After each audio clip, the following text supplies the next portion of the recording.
Welcome to Stray TV. Words of warning, words of caution for you, the one that is seeking enlightenment, for you that is seeking wisdom. You are susceptible to encounter conflicting ideas. You are susceptible to encounter conflicting writings that are meant to confuse you, that are meant to keep you in an uncertain state of mind. These ideas and writings may seem harmless at first, but have a devastating effect at the end by derailing your journey to enlightenment. One question we always hear is, where is God's power? Where is His might? This question is meant for us to seek for an answer. And I underline the word seek because when we seek for an answer, that's when we are supposed to be careful because seeking can also make us find conflicting ideas.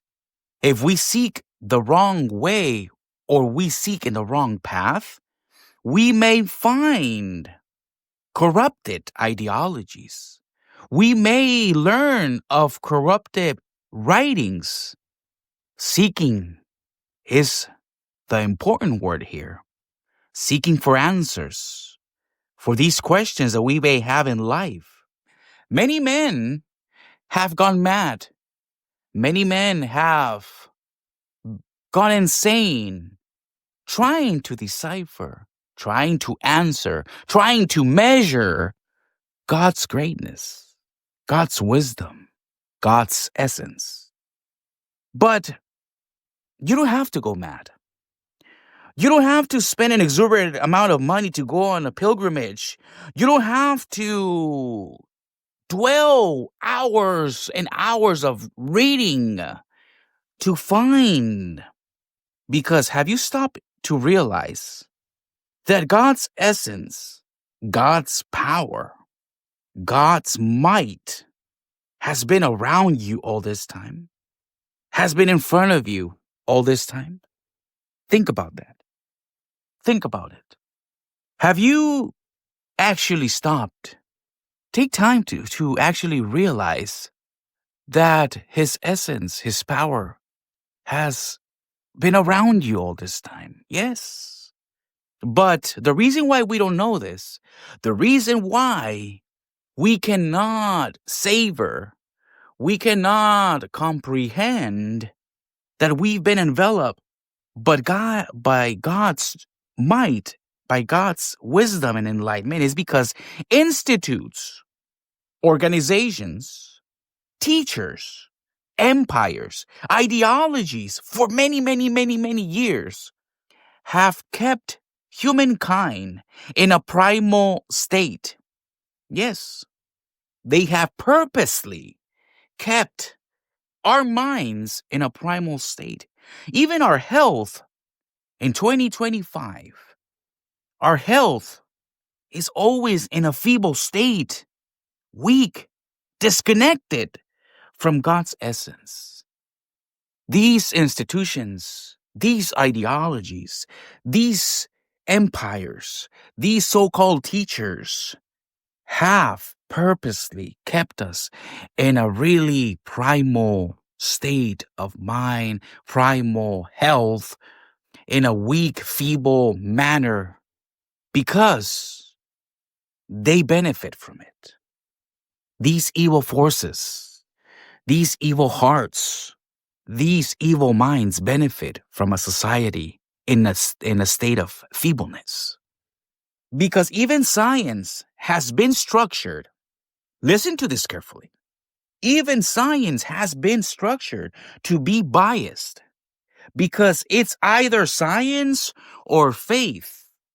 They're always in discord. They're always in disagreement, science or faith, because science has even been structured that way. The science that has been written, the science that has been taught in institutions. Even the people who structure our education system know how helpful the Bible is to society, because the Bible also answers many questions that we have in life.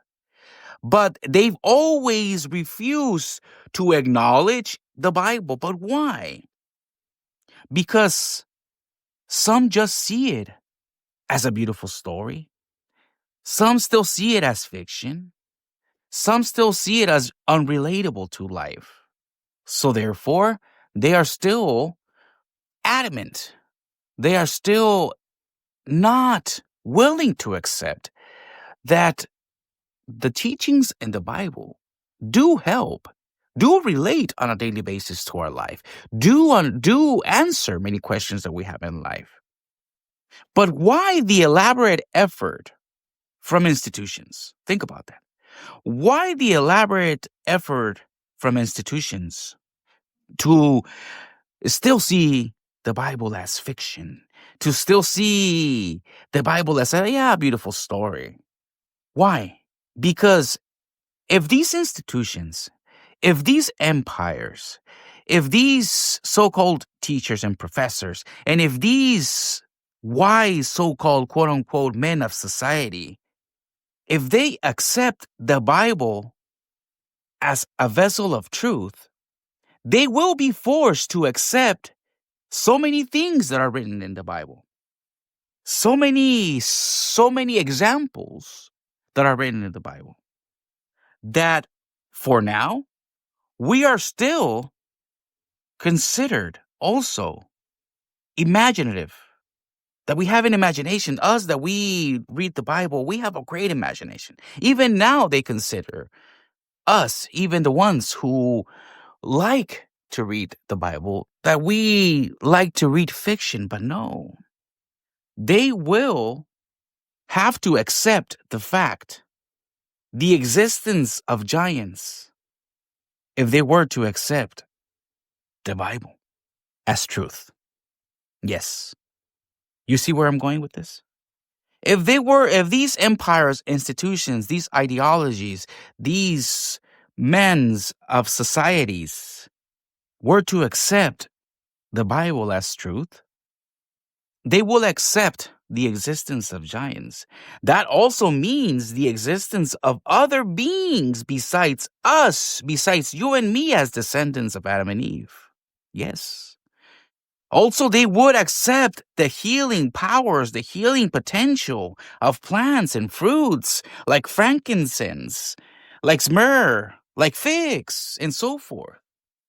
They will be forced to accept the healing and vitalness to the body of ambient energy around us, conducted through the ground, through our feet. Even now, there is several, you can say, unorthodox methods of medicine that are starting to realize the healing benefits of being barefoot around the ground around us.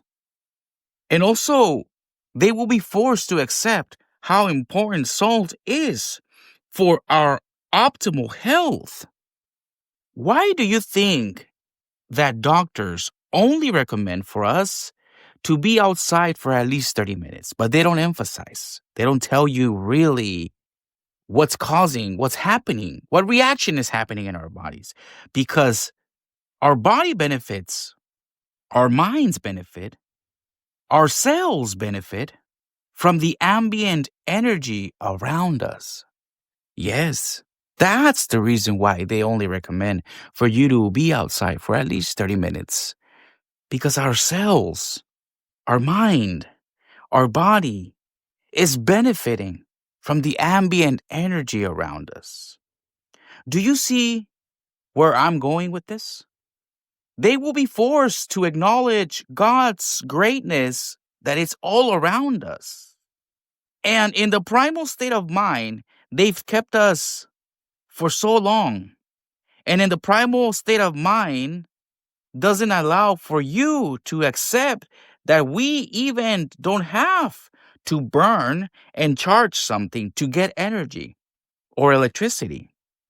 So even this acceptance of energy would make them rewrite the current sciences. It would cancel the laws of thermodynamics. Now you see why Paul said in Colossians, "See that no one takes you captive by philosophy and empty deceit by human traditions of this world." And I'm going to underline in that passage the word world. It says of this world, not to get taken captive by the philosophies and empty deceit of this world. The wisdom and enlightenment that is meant for you and for me surpasses the primal basic understanding of this world. The enlightenment is not from this world, because the enlightenment that we seek, the enlightenment that we are trying to find, goes beyond this world. It surpasses human understanding because it's based on God's essence and glory. It's not based on the traditions and philosophies of this world. In other words, if we stay in a primal state of mind, we are staying in a mediocre state of mind. What do you think is far greater in volume size? The enlightenment of the universe, or just a planet of this world? At this stage in our society, we already should have God's enlightenment and wisdom in our lives on a daily basis, as a society, even as well as a civilization. But these evil minds, these evil hearts, these greedy hearts benefit heavily on a society that is always on a primal state of mind, on a society with a feeble mentality, with a feeble health. Yes, they don't benefit from you becoming enlightened. They don't benefit from you seeking wisdom, because you'll see right through their lies.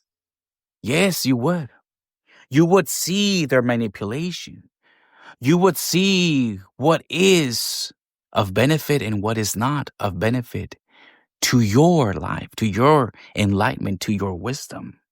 See how deep the writings are in the Bible that are meant to be for those hearts, for those minds that are supposed to see beyond the human understanding. Those words of Paul are deep. See that no one takes you captive by philosophy and empty deceit, by human traditions of this world. Don't get stuck. Don't get attracted. Don't be captivated by this world has to offer. Seek what's beyond this world. Seek what exceeds this world. Seek what is meant for you and for me. That's what we have to take it upon ourselves. Be careful on what you read. Be careful on who you listen. See, when you start living in God's enlightenment and wisdom and God's essence, you start to see the danger. You start to see the deceit of these men. You start to distinguish the correct writings.